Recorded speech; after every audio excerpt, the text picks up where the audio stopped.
Bonjour à tous et bienvenue sur ce nouveau live Studio Gemini, une émission sur la photographie en direct durant laquelle nous discutons avec un photographe autour de sa pratique et de son actualité. Une émission participative également puisque vous pouvez poser vos questions sur le chat et je verrai les questions en direct, de les remonter à Bernard dans le fil de l'interview. Donc aujourd'hui, nous allons discuter photo de rue avec Bernard Jolivalt à l'occasion de la sortie de son livre, dont je vous parlerai un petit peu, aux éditions Duno, Toute la photo de rue. Mais auparavant, je vais prendre le temps de nous présenter pour ceux qui ne nous connaissent pas encore. On a eu beaucoup de nouveaux abonnés depuis le salon de la photo, on voudrait les remercier. Beaucoup de gens déjà abonnés qui ont décidé de reconduire leur abonnement et c'est une confiance qui nous honore, donc merci beaucoup. Je suis donc Ilan de Studio Gemini et avec Sylvain qui est actuellement hors cadre et en régie, nous sommes les deux fondateurs de Studio Gemini, un environnement d'apprentissage en ligne de la photographie qui propose des masterclass multimédia. À l'heure actuelle, il y en a une douzaine et dans chaque masterclass, nous suivons un artiste photographe sur le terrain avec une équipe de tournage pour montrer comment il pratique et comment il crée ses photographies.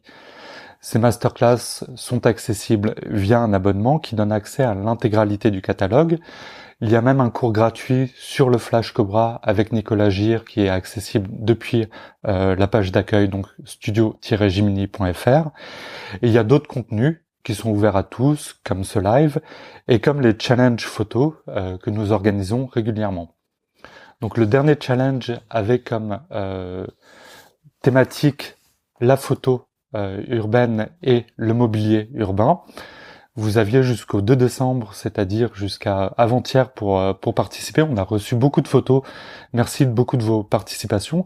Je vais vous présenter les 3 photos qui ont retenu notre attention et les 3 photos lauréats pour nous. On aurait voulu mettre beaucoup plus de coups de cœur, mais on a dû se limiter à 3. Une première image qui est une image, alors je vais donner son pseudo de ARJC, une image de mobilier urbain, de photo de nuit également, un petit peu dans l'univers de Richard Van Tilk pour ceux qui nous connaissent.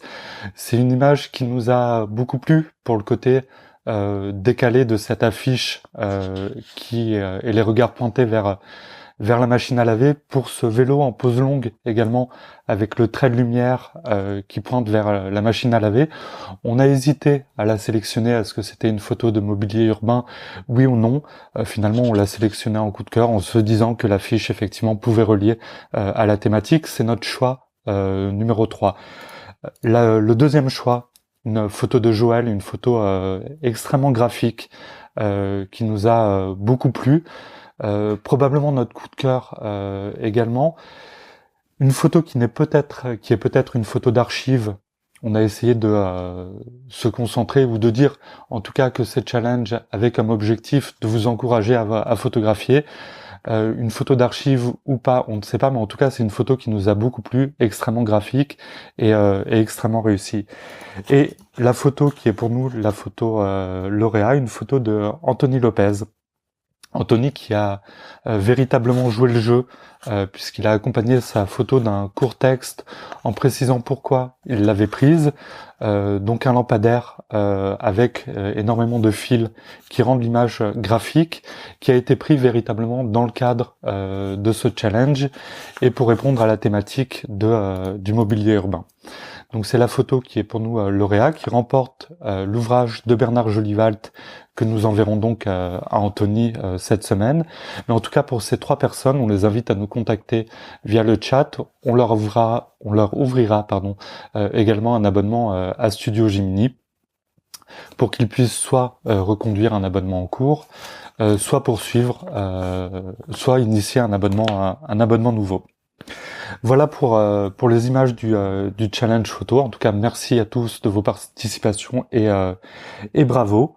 On fera prochainement d'autres challenges. On va essayer de les multiplier, toujours dans le but de vous encourager à pratiquer, de vous encourager à photographier. Aujourd'hui donc nous allons passer cette émission avec Bernard Jolivalt. Alors Bernard a plusieurs casquettes. Il est traducteur, photographe, artiste, auteur également. Il a réalisé avec nous la première masterclass de Studio Gemini, qui est une masterclass consacrée à la photo de rue. Et il a sorti récemment aux éditions Duno, comme je vous le disais, un ouvrage sur la photo de rue, un ouvrage à la fois pratique et très érudit, très richement illustré, que j'ai pris beaucoup de plaisir à consulter et que je vous conseille donc chaudement. On va montrer quelques slides de l'intérieur de l'ouvrage pour que vous puissiez avoir une idée de son contenu. Tout l'ouvrage est constitué de fiches pratiques. Il y en a au total 101 qui font un tour, sinon exhaustif, en tout cas très complet, de la photo de rue. Chacune de ces fiches est organisée en double page. Il y a souvent un petit point pratique, un point qui inspire, un point qui va encourager ou en tout cas vous aider à construire une véritable culture de l'image. C'est un ouvrage que j'ai pris beaucoup de plaisir, je vous le disais, à regarder et à consulter. C'est un ouvrage également auquel a participé un autre photographe avec Bernard Jolival, puisque Bernard a décidé de s'entourer de quelques-unes des photographies de Pierre Montand sur cet ouvrage. On va voir quelques images de Pierre également, qui est un photographe que moi j'aime beaucoup également, avec qui on fera probablement un live sur Studio Gemini, avant de passer à la discussion avec Bernard. Pour cette discussion, on a décidé de choisir une douzaine de thématiques de l'ouvrage de Bernard, qu'on a choisi arbitrairement. On va parler autour de ces thématiques, on va parler autour d'images également. C'est l'occasion aussi pour vous, pour chaque thématique, de remonter des questions dans le fil du chat. Voilà. Alors, on va passer maintenant à la discussion avec Bernard, qui ne va pas tarder à apparaître sur vos écrans. Salut Bernard, tu es avec nous. Eh ben, salut à vous tous, bonjour à tout le monde. Voilà. On va parler donc autour d'une douzaine de thématiques. On a évoqué les sujets avec toi un petit peu en amont de cette interview. Je disais en introduction que tu avais collaboré avec Pierre Montand sur cet ouvrage. Tu me disais, pour préparer l'interview, que tu avais choisi de collaborer avec Pierre, notamment parce que tu estimais que vos pratiques et votre regard sur la photo et la photo de rue étaient assez similaires. Est-ce que tu peux nous dire pourquoi ? Disons que le choix de travailler avec Pierre Montand, c'est d'abord le choix d'un ami, c'est quelqu'un que je connais bien, on a une façon de voir un peu qui est semblable, une façon semblable de voir le monde. On n'est pas vraiment complémentaires, on fait un peu le même genre de photos. Donc Pierre avait surtout des photos sur des thématiques que j'aborde peu. Donc au niveau des thématiques, on se complétait plutôt. Mais au niveau rédactionnel, disons qu'on distingue à peine ces photos des miennes parce qu'elles sont tout à fait du même niveau. D'accord. Pierre, que je suis également sur Facebook, j'en profite pour dire qu'il a réalisé une série documentaire en 4 volets sur la photo de rue où il interviewe certains des photographes de rue parisiens, donc une série à découvrir sur Vimeo ou sur sa page Facebook. Pierre, on pourrait le définir comme un serial photographeur, c'est quelqu'un qui photographie quotidiennement. Est-ce que c'est le cas pour toi dans ta pratique de la photo de rue ? Est-ce que tu photographies tous les jours ? Alors Pierre, non seulement il photographie tous les jours, mais il photographie tout le temps. C'est tout à fait spectaculaire. Je me balade avec lui. Il prend des photos à tout bout de champ. Moi, j'ai une façon qui est plus retenue, disons, de photographier. C'est-à-dire que je photographie plutôt des situations que des gens. Il se trouve que quand je photographie des situations, les gens sont impliqués dedans, mais là où lui a un côté qui est vraiment très très humaniste, disons, on sent que ce sont les gens qui l'intéressent. Moi, c'est essentiellement les situations. Elles sont beaucoup plus rares et je photographie en fait beaucoup moins que lui. C'en est même tout à fait inquiétant à ce niveau-là. Bon, une inquiétude relative quand même quand on voit ta production et ta production récente. Une question un petit peu plus large qui nous a été posée sur le chat de Studio Gemini par Mohamed. Qu'est-ce que pour toi une bonne photo de rue ? Et ça va introduire également les prochaines thématiques qu'on va aborder. On peut pas dire qu'il y a des bonnes et des mauvaises photos de rue. Bon, il y a des photos de rue disons, dont on peut dire qu'elles sont loupées parce que la personne n'est pas dans l'esprit de la photo de rue. Sinon, une bonne photo de rue, c'est d'abord une photo qui raconte une histoire, mais pas forcément. Elle peut aussi montrer des effets de lumière, des effets graphiques, des choses comme ça. L'essentiel, c'est que la personne qui regarde la photo soit en phase avec ce qu'elle voit. C'est-à-dire une simple photo prise dans la rue où il se passe rien, sauf des gens qui passent. Ça, on peut caractériser, disons, de mauvaises photos de rue parce que finalement, elle n'a pas de raison d'exister.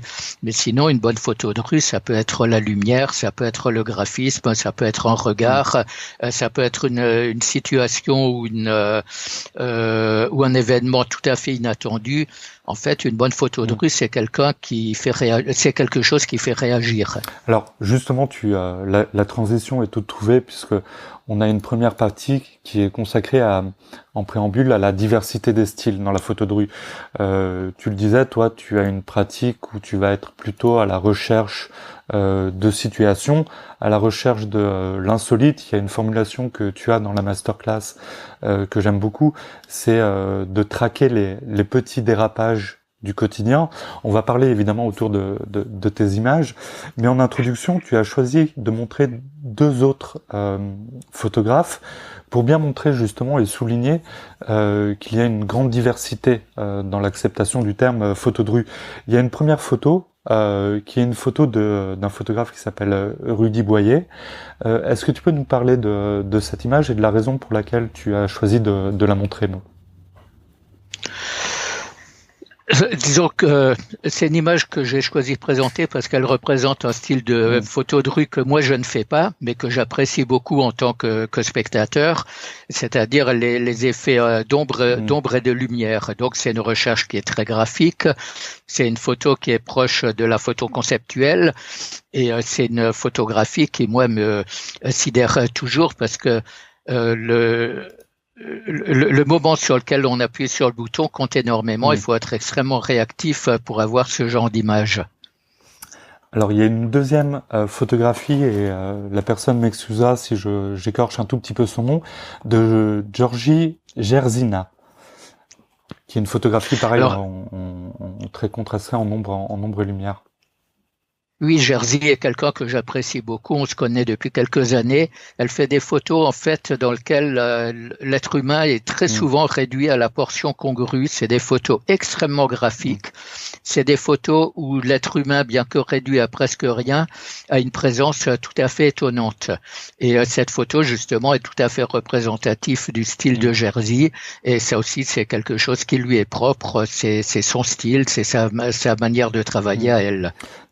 On a eu un live précédemment avec Eric Forêt, qui est quelqu'un qui photographie l'urbain et qui a également un style de photo de rue que moi j'apprécie particulièrement, avec la place de l'homme dans ces paysages urbains. Il y a sur le chat une question de Christian Hello qui nous est posée. Christian nous dit que la photo de rue implique presque automatiquement l'anecdotique. C'est à la fois sa force et sa faiblesse. Comment, selon toi, dépasser ce paradoxe ?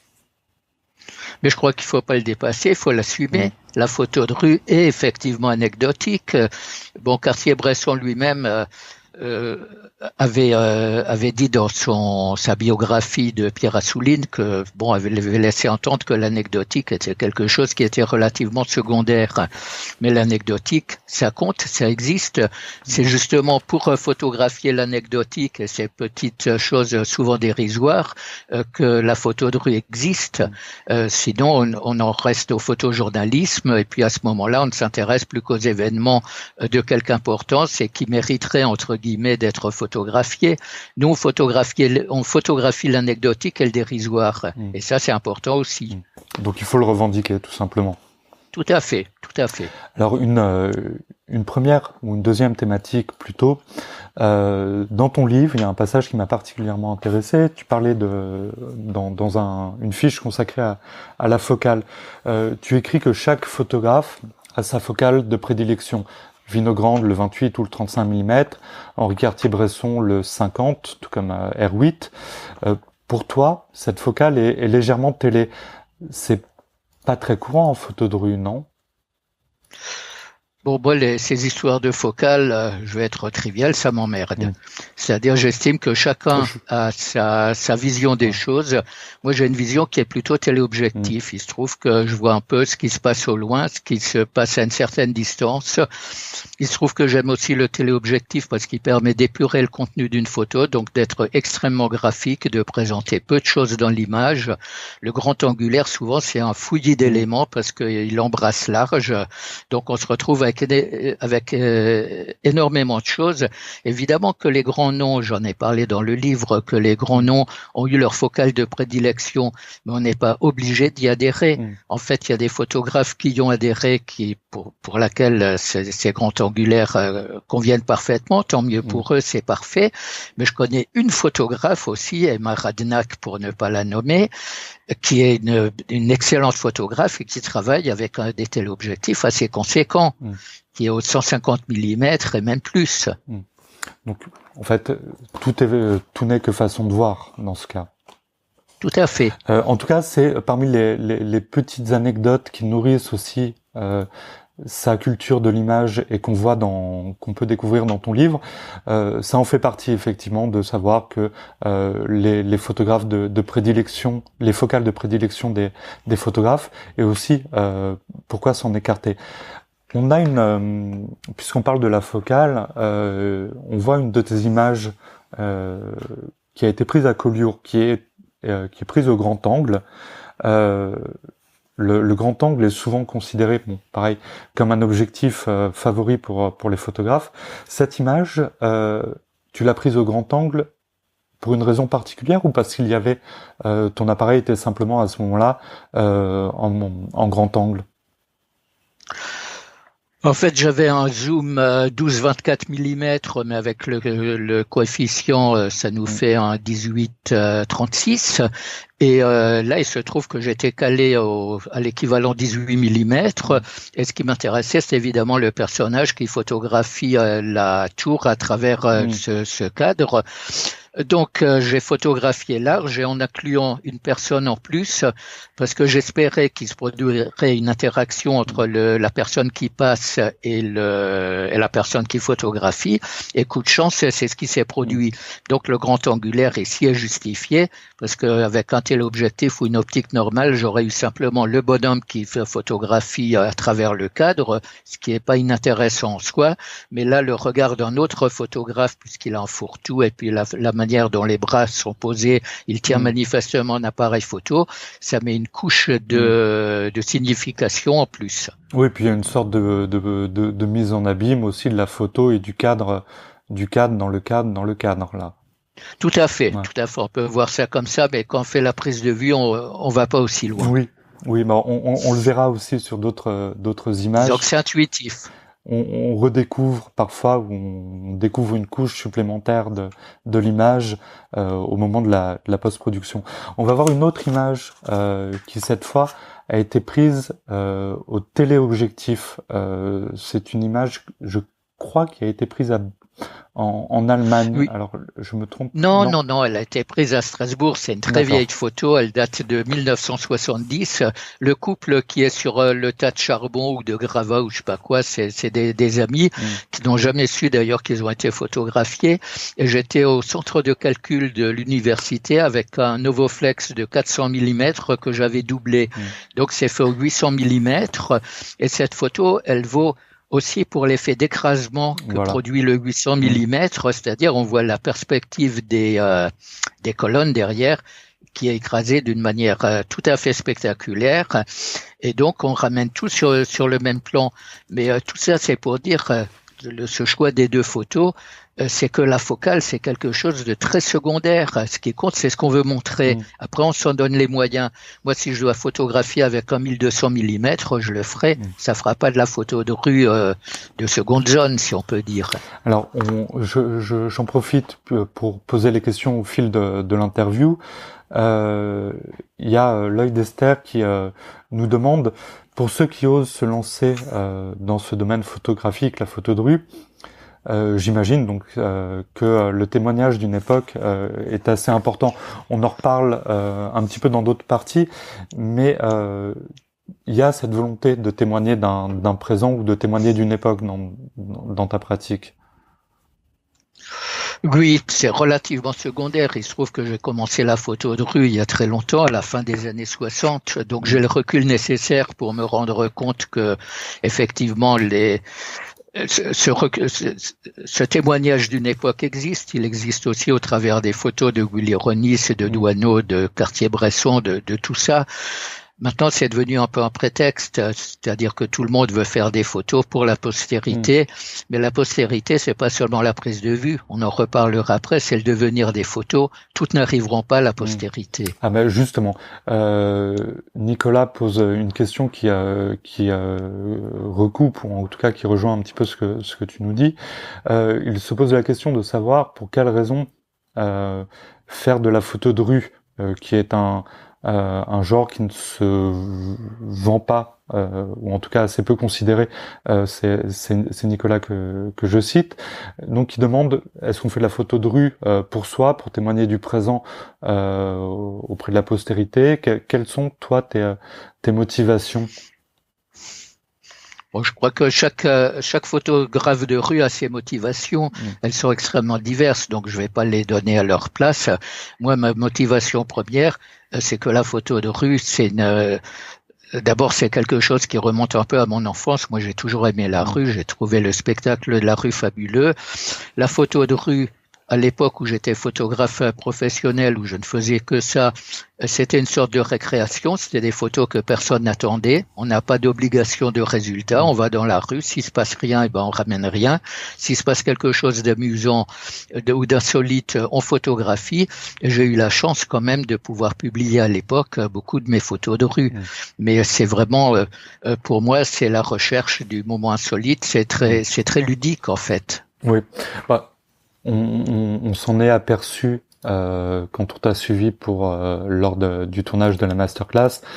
Il y a un plaisir à photographier, et il y a même certaines photos que tu as réalisées dans le cadre de ce tournage qui étaient des photos purement plaisir, parce que tu passais notamment devant une petite animalerie et pour des photos sourires et uniquement pour toi. Alors, on va s'attaquer à une autre problématique, donc qui fait l'objet d'un chapitre dans ton ouvrage. Il s'agit de la rafale. Tu l'écris, l'option de la rafale peut être tentante quand arrive le moment fort, qui est un terme que tu préfères au moment décisif. Donc l'option de la rafale peut être intéressante si l'on veut être sûr de saisir cet instant. Toi, c'est une option que tu réfutes. Est-ce que tu peux nous dire pourquoi? Je pense que la rafale est une fonction qui est extrêmement utile pour des photographes animaliers, pour des photographes sportifs qui ont besoin de choisir un moment parmi d'autres, le moment qui est le plus fort. Moi, dans l'approche de la photo de rue, il y a une forme de revendication de l'image que je veux avoir. Cette revendication, elle repose sur le fait que j'appuie sur le bouton à un moment qui est parfaitement réfléchi. C'est-à-dire, il ne s'agit pas pour moi de faire ce que j'appelle la pêche au chalut, c'est-à-dire de récupérer 20 photos et de me dire que, avec un peu de chance, la photo forte va être dans le tas, ce que je trouve extrêmement ennuyeux. Ce qui m'intéresse, c'est de dire quand j'appuie sur le bouton, c'est ce moment-là que je mets en boîte et c'est ce moment-là que je trouve. Alors évidemment, il va y avoir des gens pour dire oui, mais vous pouvez louper la photo. Et ben dans ce cas, j'assume. Dans ce cas, j'ai été trop rapide, j'ai été trop lent. Mais la photo de rue, c'est aussi une éthique, c'est aussi une manière d'aborder la photographie, c'est une manière d'aborder le sujet. Donc, il est important de savoir que quand on appuie sur le bouton, indépendamment du fait que c'était un peu trop tôt, un peu trop tard, mais quand on appuie sur le bouton, c'est cet instant qu'on revendique, c'est cet instant qu'on cherche à photographier. Alors, on va voir une image qui va illustrer ce moment de l'instant décisif sur le déclic. C'est une image, alors il y en a plusieurs qui pourraient l'illustrer dans le cadre de ce live. C'est une image qui a été prise dans le cadre de la masterclass, qu'on retrouve également dans ton ouvrage, avec où tu saisis précisément le moment où un jeune enfant éclate une bulle de savon. Donc là, il y a véritablement la volonté de déclencher pile au bon moment. Oui, alors techniquement, elle n'est pas très compliquée. Au niveau de l'instant, il est important d'être conscient en fait du décalage qu'il y a entre le moment où on décide de photographier et le moment où on appuie sur le bouton. Parce qu'on s'est longuement attaché, surtout au début de la photo numérique, au temps de latence qu'il y avait entre le moment où on appuie sur le bouton et celui où la photo est prise. Mais en réalité, il y a un deuxième temps de latence qui précède le premier, donc qui est le moment où intellectuellement on se dit on appuie sur le bouton et où le doigt suit. Donc pour ce genre de photo, il faut appuyer au moment où le gamin est sur le point de toucher le bord, sachant que quand on appuie à ce moment-là, c'est au moment où la bulle est à moitié désagrégée que la prise de vue se fera. Et cette conscience, justement, ça se rattache à cette question de Rafale, cette conscience de dire au moment où on appuie, ce n'est pas tout à fait le moment qu'on prendra, ça fait partie de la démarche photographique. Il y a un temps d'un dixième de seconde à peu près entre le moment où on décide d'appuyer et le moment où le capteur capte l'image. Alors, on pourra reparler autour d'autres images de cette thématique du moment fort, en tout cas, et de comment le photographe peut l'anticiper. J'en profite, je fais un petit salut à Cédric Roux, qui participe au live, qui est un photographe qui fait beaucoup de photos de rue et que je suis sur les réseaux sociaux et sur Facebook et dont j'aime beaucoup le travail. Donc c'est l'occasion. Un chapitre de ton ouvrage est consacré au smartphone. Il y a toute une partie qui est consacrée à la technique, au matériel, une première partie.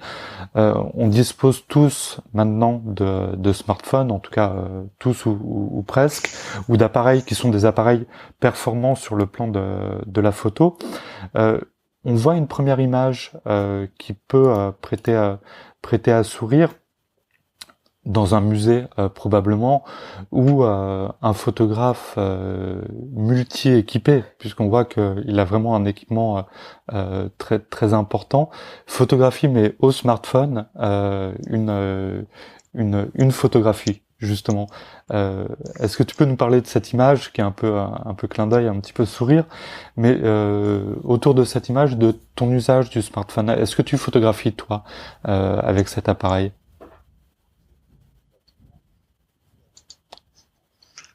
Alors, je ne sais pas si... Oui. Pardon.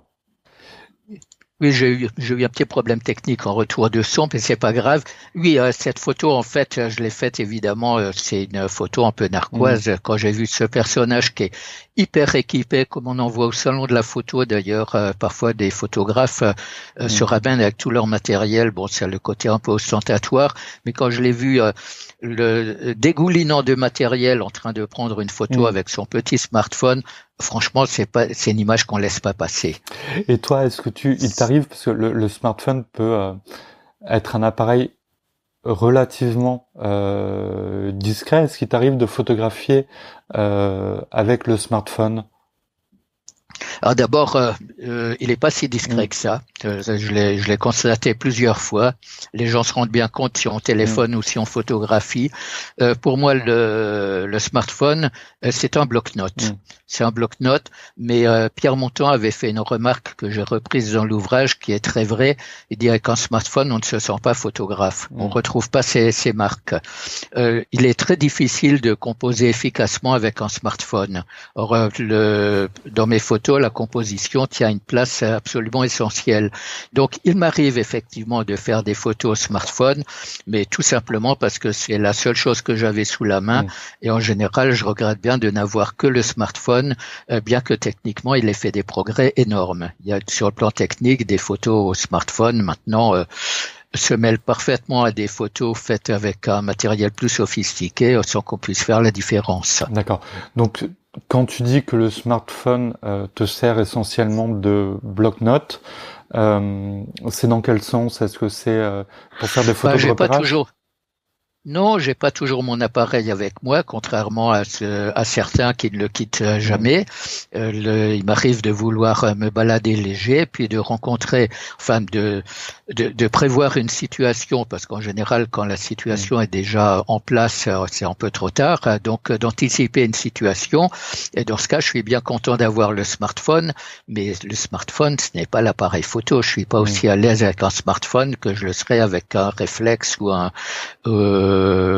hybride. Il y a, pour conclure sur le smartphone, et il y a tout un chapitre ou toute une partie de ton ouvrage, on le voit également dans ta masterclass, qui est consacrée à la discrétion et toutes les techniques pour être le moins visible possible dans la rue.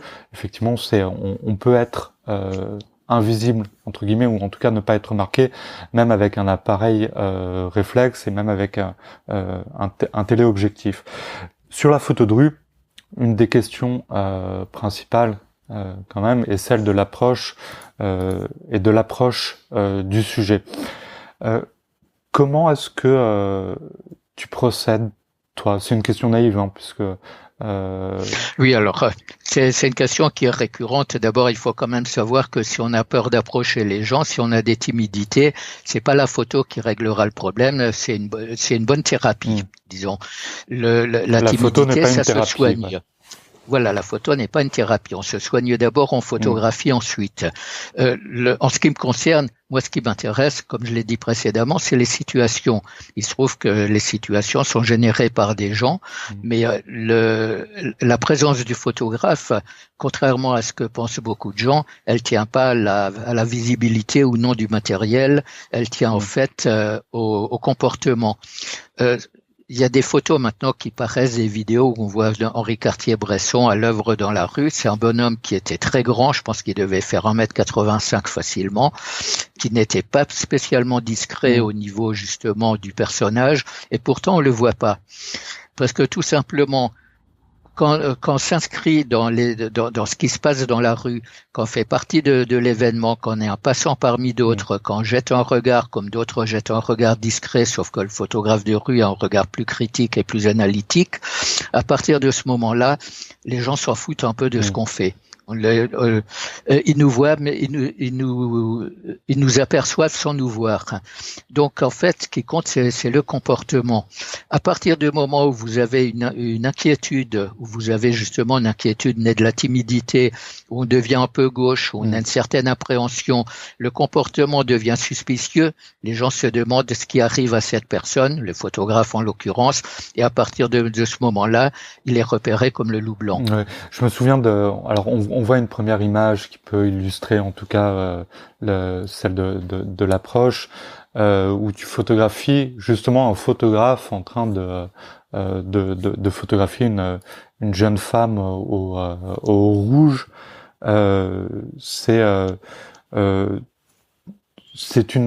Tu cherches les situations en fait principalement.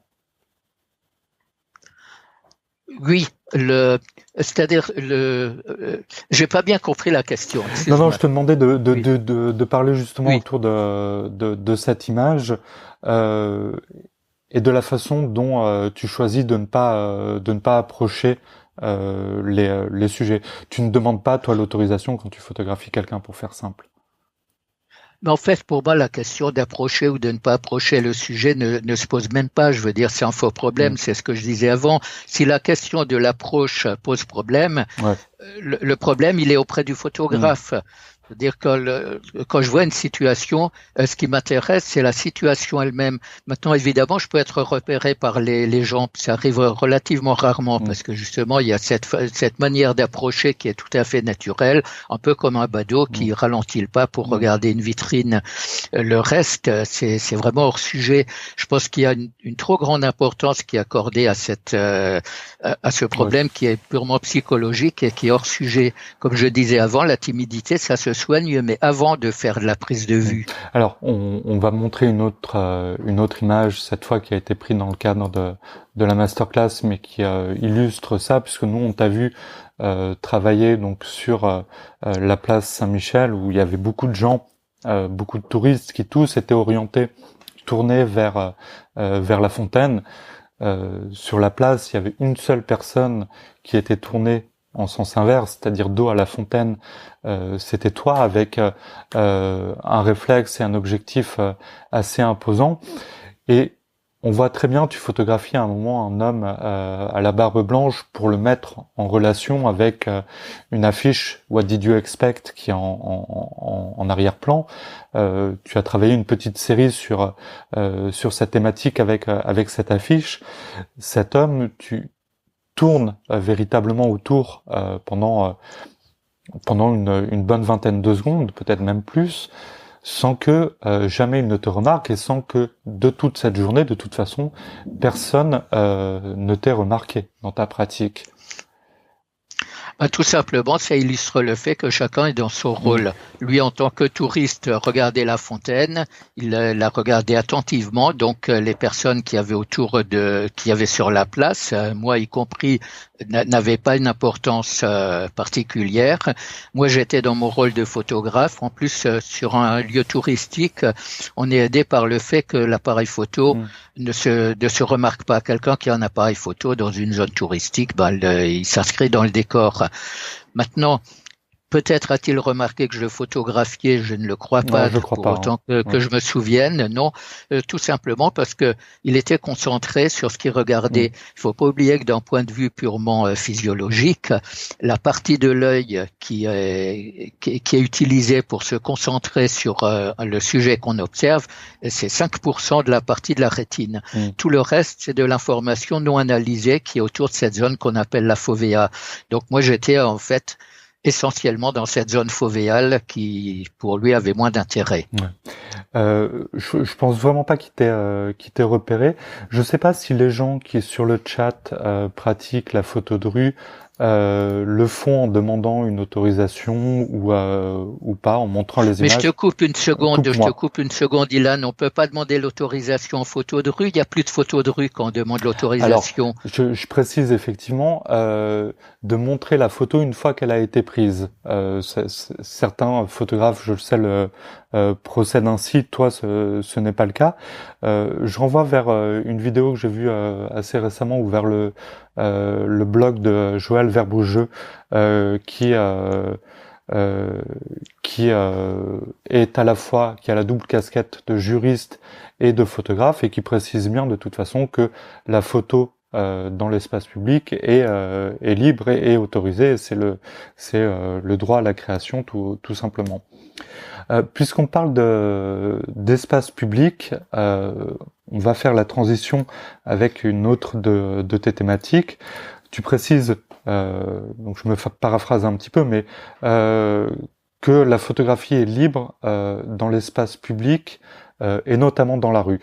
Et on va le voir pour illustrer ça, avec une première image où tu as un photographe qui est quasiment nez à nez avec un espèce d'hurluberlu en perruque et en slip à bretelles. Je sais pas comment on peut dire ça.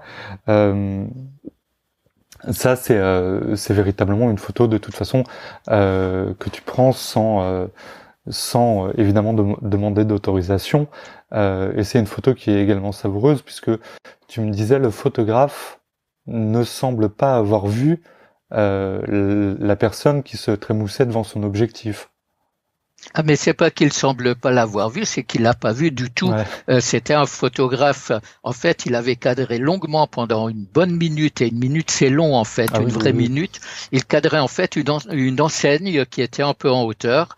Moi, j'ai entendu du bruit qui sortait d'une foule qui sortait en rigolant d'une boutique.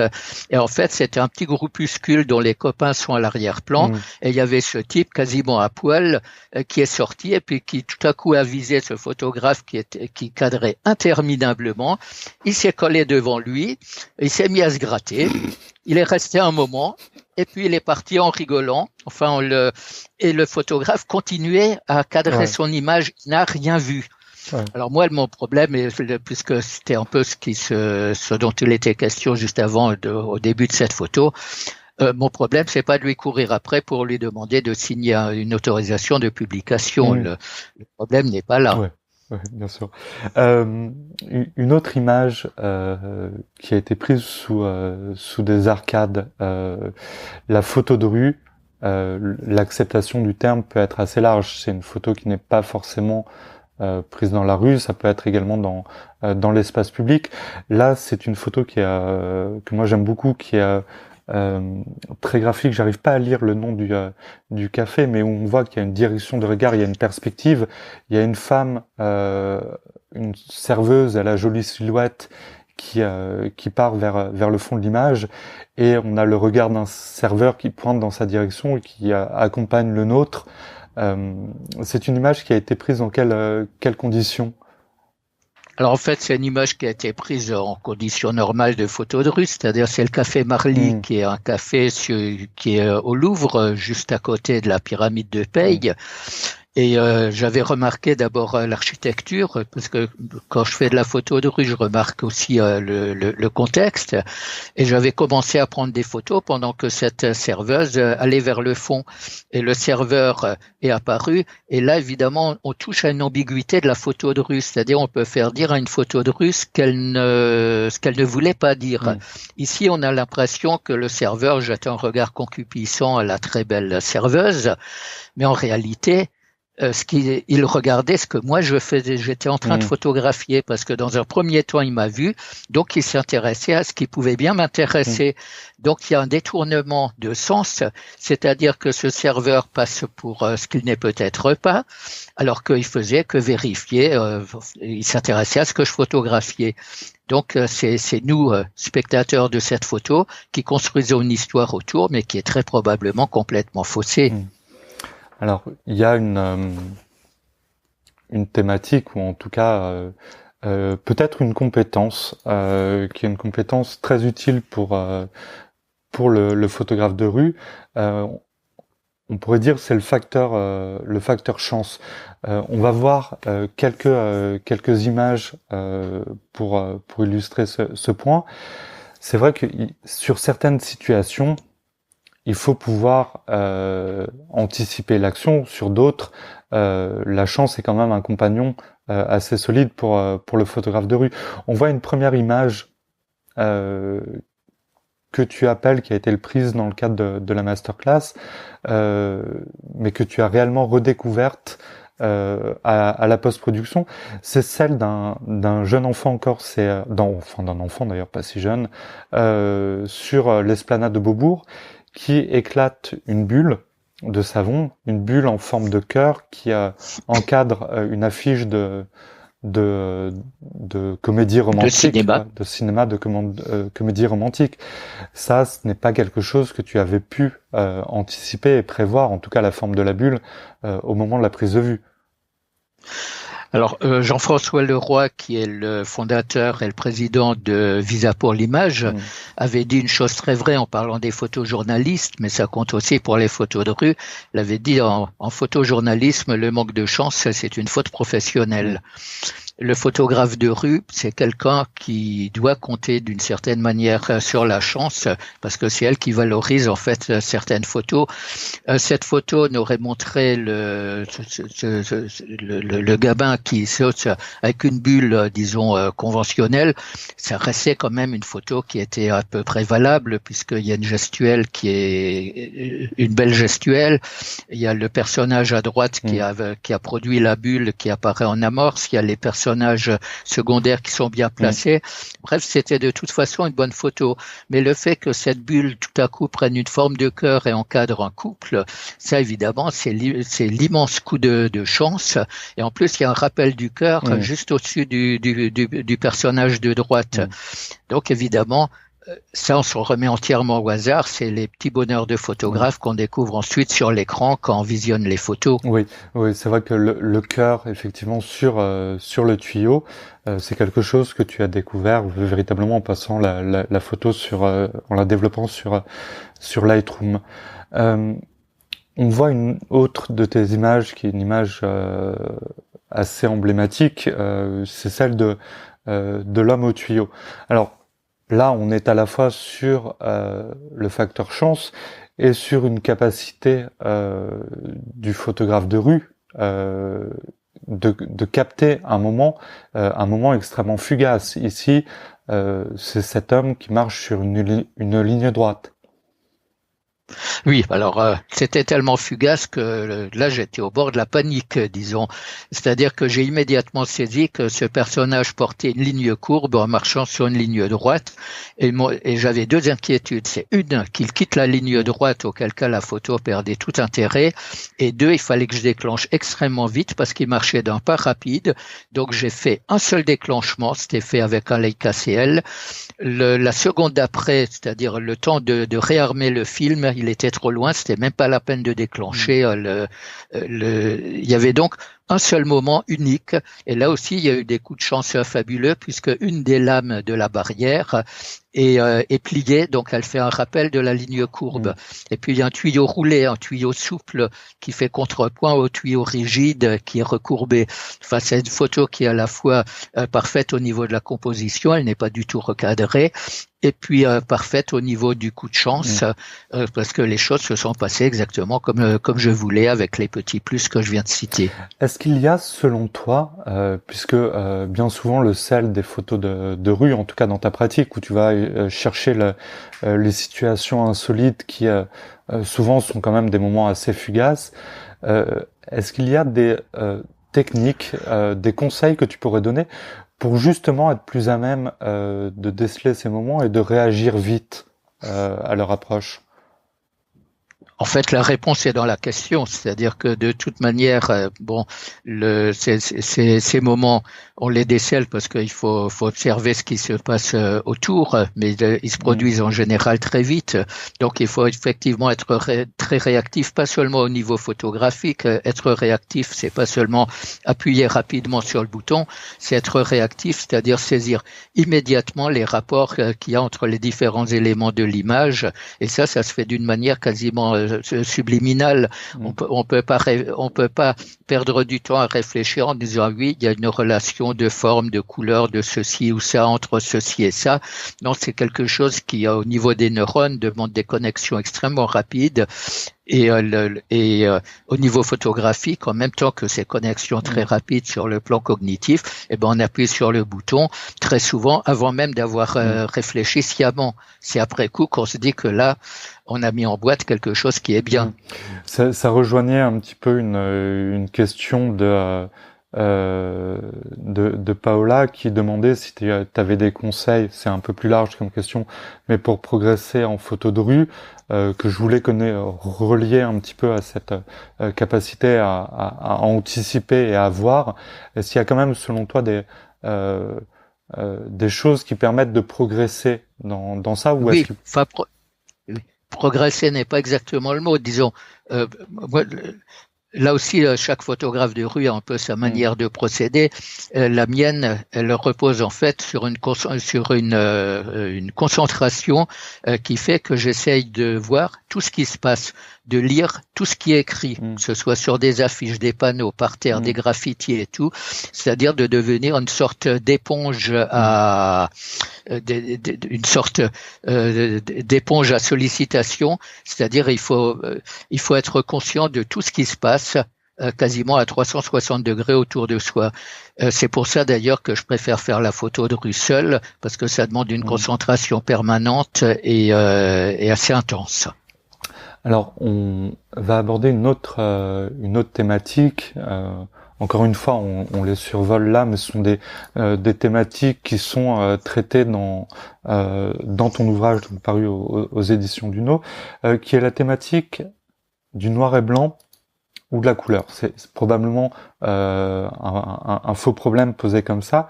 Je parlais en introduction des séries réalisées vidéos réalisées par Pierre Montan. On en voit notamment un photographe qui s'appelle Gérard Dubois, qui lui voit véritablement en couleur. Il y en a d'autres qui ne jurent que par le noir et blanc. On a une image qui est à moitié en couleur, à moitié en noir et blanc, que tu nous as envoyé pour illustrer cette thématique. Noir et blanc, couleur, faux débat pour toi? Oui et non, c'est-à-dire d'abord c'est un débat qui a l'air de d'agiter surtout les photographes. Il faut pas oublier que dans l'iconographie classique, il y a quand même des peintres coloristes. On pense notamment aux peintres flamands qui ont joué énormément sur la lumière, les couleurs. Et puis il y a des peintres, et il y a des artistes en noir et blanc, notamment les graveurs. Je pense à Gustave Doré, je pense à des dessinateurs comme Albrecht Dürer. On se posait pas la question du noir et blanc et de la couleur à l'époque. C'était certaines techniques. Maintenant, il faut savoir que tous les appareils numériques, à part quelques exceptions comme le Leica monochrome, photographient en couleur. Donc, on se retrouve très souvent avec des documents en couleur. Et la question se pose alors de savoir si on passe en noir et blanc ou en couleur. Moi, je pars du principe que je conserve la couleur quand la couleur est signifiante, c'est-à-dire elle fait partie de l'image. Quand la couleur n'apporte rien, on peut essayer de l'éliminer parce que ça marche pas à tous les coups, parce que pour qu'une photo en noir et blanc soit réussie, il faut qu'elle soit très forte au niveau des lignes, des tonalités, des volumes, et qu'elle ait aussi un côté signifiant. Je pense qu'il y a un autre point qui est important, qui est la capacité de voir en noir et blanc au moment de la prise de vue. Moi, je sais très souvent que je vais avoir des journées en noir et blanc et des journées en couleur, rien qu'à cause de la lumière qui règne à ce moment-là. Et est-ce que tu serais d'accord pour dire que la photo en couleur est plus complexe parce qu'elle apporte une donnée supplémentaire, une problématique supplémentaire avec laquelle il faut composer? Non, je pense pas qu'elle soit plus complexe. Elle apporte un élément supplémentaire. Il est vrai qu'une photo faite avec de très belles lumières, notamment les lumières du soir, des couleurs très saturées, sont séduisantes. À ce moment-là, on fait un travail de coloriste. Et un coloriste, c'est quelqu'un qui sait manier la couleur, qui en connaît le sens, la force et la signification. Le noir et blanc, c'est une manière de voir le monde qui est plus épurée, qui est différente, et on accorde plus d'importance justement à la composition, aux lignes. Mais on peut avoir des photos en couleur qui sont parfaitement composées, c'est même souhaitable.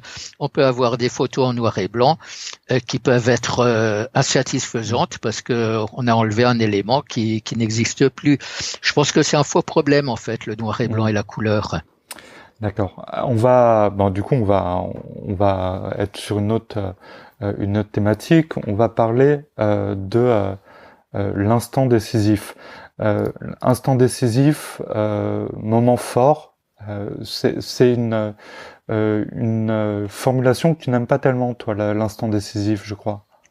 Alors, faut savoir quand même qu'elle est attribuée à Henri Cartier-Bresson, qui disait qu'elle lui collait aux pattes et que vraiment il aurait aimé s'en défaire, puisque pour faire court, c'est dans sa préface qu'il avait écrite pour son livre Photo à la sauvette, qu'il avait utilisé en exergue une citation du cardinal de Retz qui disait que toute chose a son instant décisif. J'abrège, la citation est plus longue.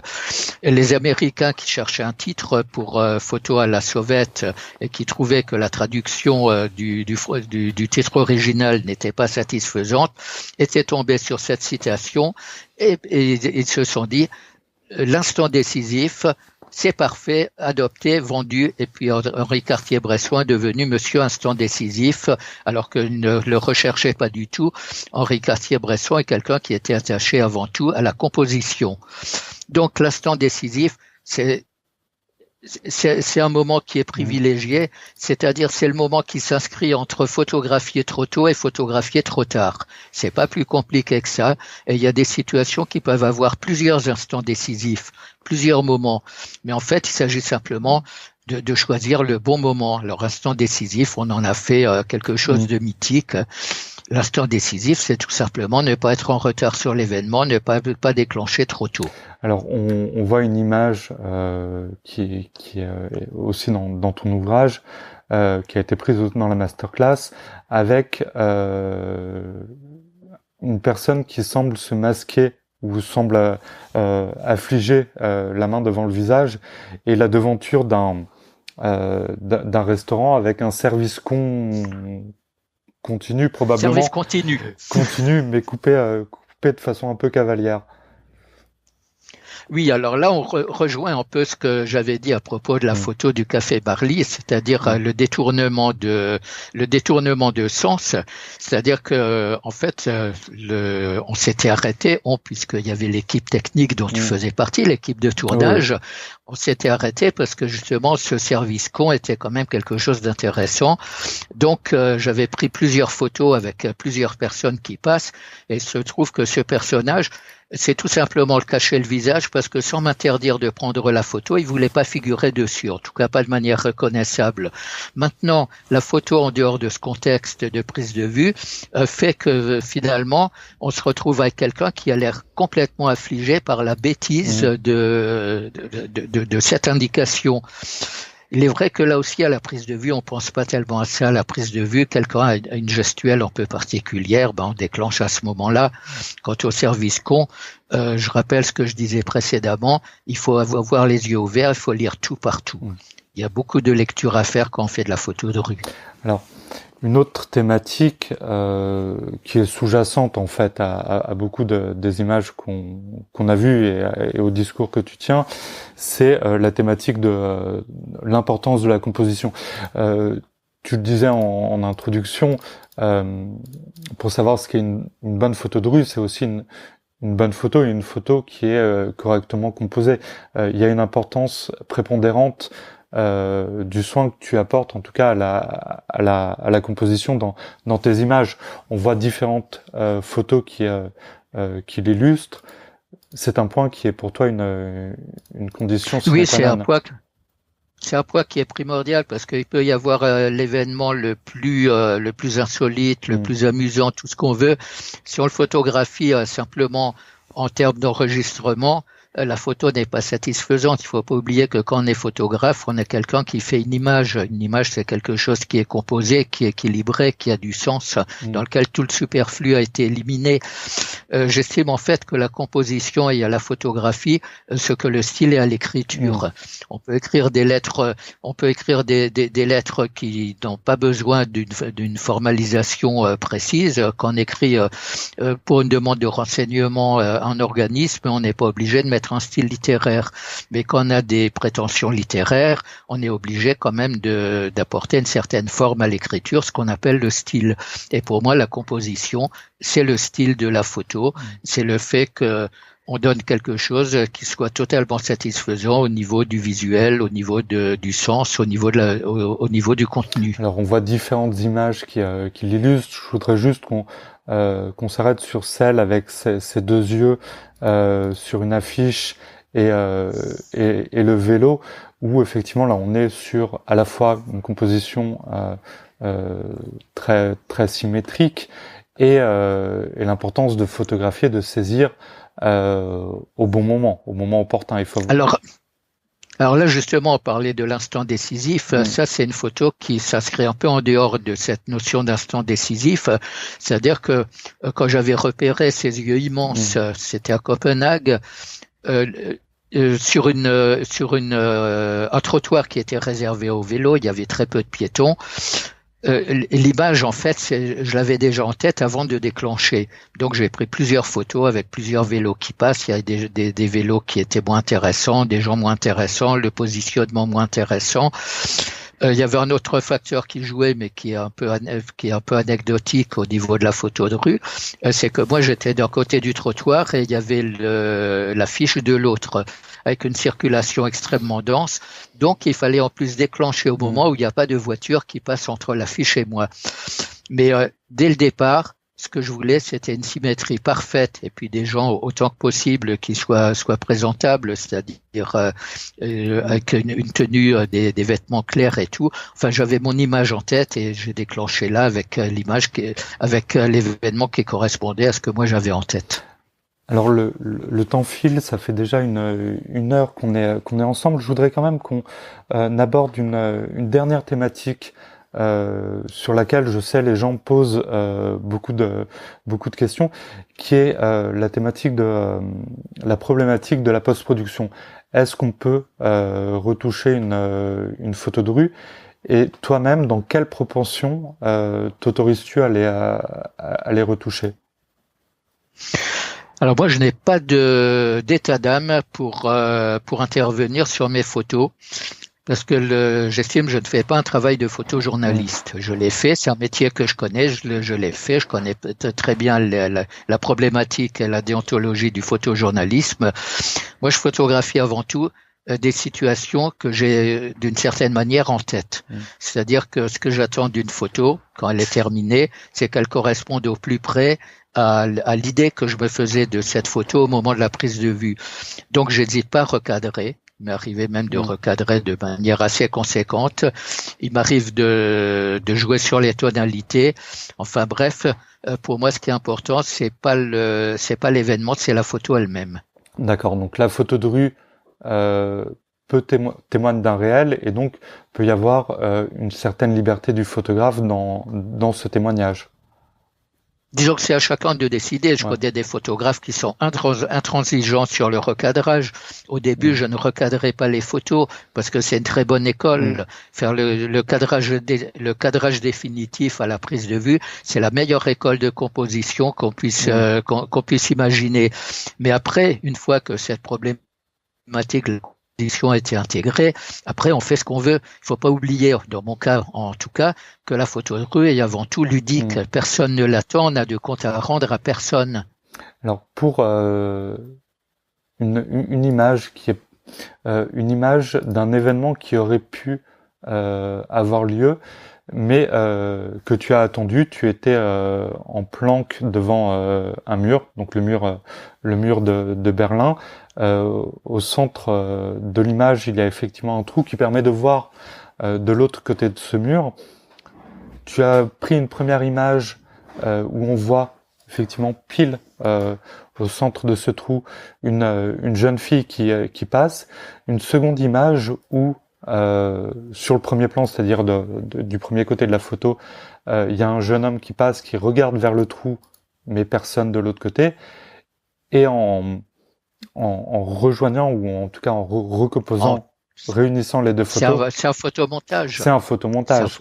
Là, on est d'accord que là, c'est sur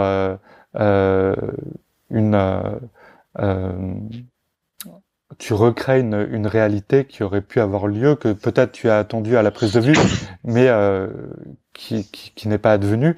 Ça, c'est le genre de photos que tu peux réaliser pour le plaisir. Est-ce que tu les montres comme ça, ces photos, ou est-ce que tu considères que là, on est vraiment dans le photomontage et on n'est plus du tout dans la photo de rue? Alors, cette photo n'a jamais été montrée en tant que photo de rue. Elle a toujours été montrée dans mes livres en tant que montage, pour expliquer justement que même si on se permet certaines libertés en photo de rue, il y a des points où il faut savoir s'arrêter. C'est une photo, si on prévient pas que c'est une photo montage, il y a aucun indice qui permet de le déterminer. En fait, au moment de la prise de vue, j'avais effectivement pris plusieurs personnes qui passaient de l'autre côté du mur, et quand j'ai photographié le jeune homme qui regardait vers le mur, je n'avais pas encore l'idée du photomontage en tête. Mais sitôt après le déclenchement, je me suis dit qu'effectivement il y avait quelque chose à faire. Alors là, ça pose évidemment une question d'éthique. Évidemment, j'aurais pu ne jamais parler de cette question du photomontage, livrer la photo de rue telle quelle, et n'importe qui aurait été leurré en fait par le résultat. Ben voilà, je pense qu'on a passé une heure. En tout cas, moi j'ai passé une heure agréable en ta compagnie à discuter autour de ces thématiques.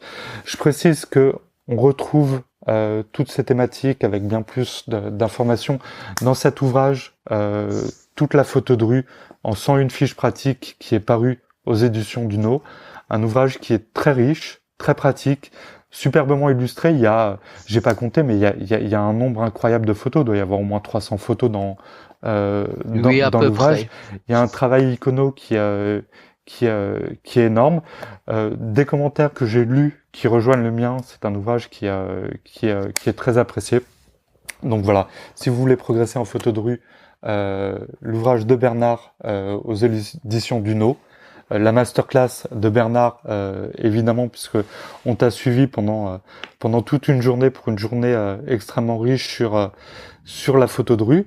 Vous retrouvez le live pour ceux qui sont arrivés un petit peu après ou qui ont loupé quelques moments en rediffusion sur notre chaîne YouTube, où il sera également sur Facebook. Et Bernard, merci beaucoup. Et on se revoit très bientôt. Merci à tous d'avoir assisté à ce live, et à très bientôt pour de prochains lives et de prochains challenges photo. Salut Bernard. Voilà, et salut à vous tous et merci d'être venus. À bientôt.